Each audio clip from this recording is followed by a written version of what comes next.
Visakha collectorate సోమవారం ధర్నాలతో దద్దరిల్లింది. కార్మిక, రాజకీయ, మహిళా సంఘాల ప్రతినిధులు పెద్ద ఎత్తున తరలివచ్చారు. స్టీల్ ప్లాంట్ ప్రమాదం నేపథ్యంలో కార్మిక సంఘాలు ఆర్టీసీ ప్రైవేటీకరణ ప్రయత్నాలకు వ్యతిరేకంగా వైఎస్ఆర్ ట్రేడ్ యూనియన్ బీచ్లో మద్యం దుకాణం ఏర్పాటుకు నిరసనగా ఐద్వా ఆధ్వర్యంలో ఇక్కడ ధర్నాలు జరిగాయి.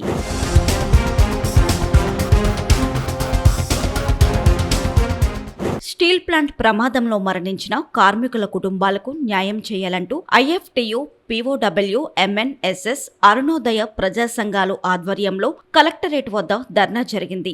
అధిక సంఖ్యలో సంఘాల ప్రతినిధులు, స్టీల్ ప్లాంట్ కార్మికులు పాల్గొన్నారు. ప్రమాదంలో చనిపోయిన వారికి ₹1,00,00,000 పరిహారం ఇవ్వాలని పెద్ద ఎత్తున నినాదాలు చేశారు. ఈ నెల 8వ తేదీ నాడు 10 మంది కార్మికులు చనిపోయారు. అదే రోజు 8 మంది చనిపోయారు. తర్వాత వైద్యం నడుస్తున్న ఇద్దరు కార్మికులు చనిపోయారు. అనేక మంది గాయపడ్డారు. ఇప్పటికి కూడా గాయపడిన వాళ్ళు వైద్యం పొందుతా ఉన్నారు. ఇవాళ ప్రభుత్వం యొక్క నిర్లక్ష్య కారణంగా, విధానాల కారణంగా ఈ ప్రమాదం జరిగింది. కాబట్టి వీటిని ప్రభుత్వ హత్యలుగా మేము భావిస్తున్నాం. కాబట్టి ప్రభుత్వ హత్యల మీద జ్యుడిషియల్ ఎంక్వైరీ జరపాలని మేము డిమాండ్ చేస్తున్నాం. జ్యుడిషియల్ ఎంక్వైరీ ద్వారా మొత్తం విషయాన్ని బయటపడాలని డిమాండ్ చేస్తున్నాం. అదేవిధంగా పోలీసులు మరి కేవలం అనుమానాస్పద కేసు నమోదు చేశారు. వాస్తవానికి అన్ని విషయాలు బహిరంగంగా ఉన్నాయి. మన నిర్లక్ష్యం స్పష్టంగా కనిపిస్తూ ఉంది. కాబట్టి బిఎన్ఎస్ 105 సెక్షన్ కింద కేసులు నమోదు చేయాలి, అత్యాచారం కింద కేసులు నమోదు చేయాలి. మొత్తం కూడా అందరినీ సంబంధిత అధికారులందరినీ కూడా కనిపెట్టి వాళ్ళని అరెస్ట్ చేయాలని చెప్పి మేము డిమాండ్ చేస్తున్నాం. ఆ రకంగా మొత్తం కూడా మరి ఈరోజు కలెక్టర్ గారి దృష్టికి విషయం తీసుకెళ్ళి కలెక్టర్ గారు కనుక ఈ విషయం మీద చేపట్టబడితే మరి న్యాయ విచారణ కూడా ఆదేశించాలని మేము కోర్టు కూడా ఆశ్రయిస్తామని చెప్పి తెలియజేస్తున్నాం. కాబట్టి ఖచ్చితంగా ఈ స్టీల్ ప్లాంట్ని కాపాడుకోవాలి, ప్రైవేటీకరణ నుంచి ఆపాలి, మొత్తం కూడా ప్రభుత్వ రంగం నుంచి అన్ని రకాల సరుకులు సరఫరా అవ్వాలి, ముఖ్యంగా స్టీల్ ప్లాంట్ సంస్థలు కేటాయించాలి అని మేము ఈ ధర సందర్భంగా డిమాండ్ చేస్తున్నాం.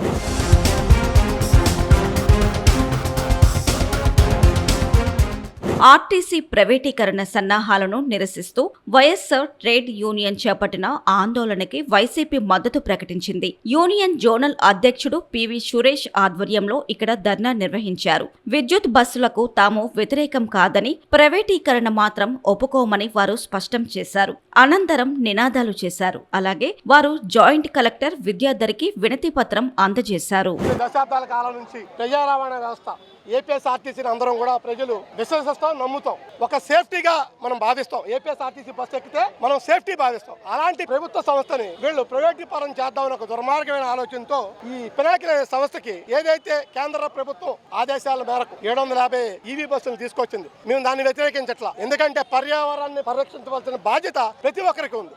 దానిలో భాగంగా వాళ్ళు బస్సులు ఇవ్వడం, దానికి సబ్సిడీ ఇవ్వడం జరిగింది, సంతోషం. కానీ మేము హంబుల్ రిక్వెస్ట్ చేస్తుంది ఏంటంటే వాటిని ఏదైతే ఎంప్లాయీస్ ఉన్నారో వాళ్ళే నడపాలి. అంతేగాని ప్రైవేట్ సంస్థలకు ఇస్తే రేపొద్దున ఏ సంస్థ కూడా 70 లక్షల పెట్టిన సంస్థ ఒక బస్సుకి వాళ్ళు ఫ్రీగా సర్వీస్ చేస్తారా? 17 మెడికల్ కాలేజ్ ఆయన తీసుకొచ్చి ప్రైవేటైజేషన్ చేశారు. అదేవిధంగా పోర్టులు కానీ, హాస్పిటల్స్ కానీ అన్నింటి కూడా ప్రైవేటైజేషన్ చేస్తున్నారు. అదేవిధంగా ఏదైతే రవాణా వ్యవస్థ ఉందో ప్రజలకి నమ్మకం, అలాంటి రవాణా వ్యవస్థను కూడా ప్రైవేటైజేషన్ చేద్దామని పినాకిల్ అనే సంస్థకి ఇవ్వడం. రెండోది సేఫ్టీ. ఇప్పుడు రోజు తోలే డ్రైవర్కి, ఆర్టీసీ బస్సు తోలే డ్రైవర్కి, కొత్తగా ఎక్కి బస్సు డ్రైవర్కి చాలా తేడా ఉంటుంది. ప్రజల సేఫ్టీ కూడా ముఖ్యం. ఈ 2 ఏళ్ల పాలనలోనే అన్ని ప్రైవేటీకరణ చూస్తున్నాం. వాటి స్టీల్ ప్లాంట్ని ప్రైవేటీకరణ చేయననే చూపే ప్రైవేటీకరణ. అలాగే ఇప్పుడు ఆర్టీసీని కూడా ఆర్టీసీ ఎలక్ట్రికల్ బస్సులు తీసుకొచ్చి అది ప్రైవేట్ సంస్థ చెప్పి అంత ప్రైవేటీకరణ దిశలో వెళ్తుంది. ఏదైతే బస్సు దాని టర్మ్ అయిపోయిన తర్వాత కొత్త బస్సులు కొనడమే మానేశారు ఒక 2 సంవత్సరాల నుంచి. ఏదైనా ఆర్టీసీని గవర్నమెంట్ సంస్థలో నడిపించాలి. దానికి ఎంతకైనా మన వైఎస్ఆర్ ట్రేడ్ యూనియన్ తరఫున వైఎస్ఆర్సీపీ పార్టీలో పోరాడతాం. ఇది ఆరంభం మాత్రమే.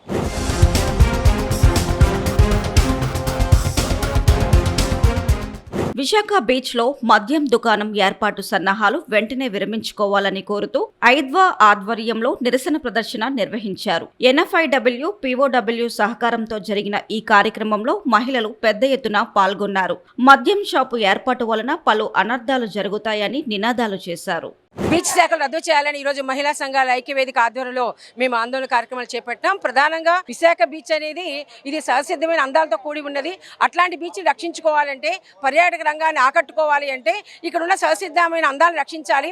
అదేవిధంగా రిప్ కరెంటు వల్ల అనేక మంది ప్రమాదాల బారిన పడుతున్నారు. కాబట్టి ఆ రిప్ కరెంటుకి సంబంధించిన నివారణ ఏంటో చూడాలి. తీరం కోతకు గురి కాకుండా చూడాలి. సిఆర్జెడ్కి సంబంధించిన వైలేషన్ గురి కాకుండా చూడాలి. తద్వారా రక్షణ, భద్రత ఉన్న ఈ బీచ్కి అందరూ ఆకర్షింపబడతారు.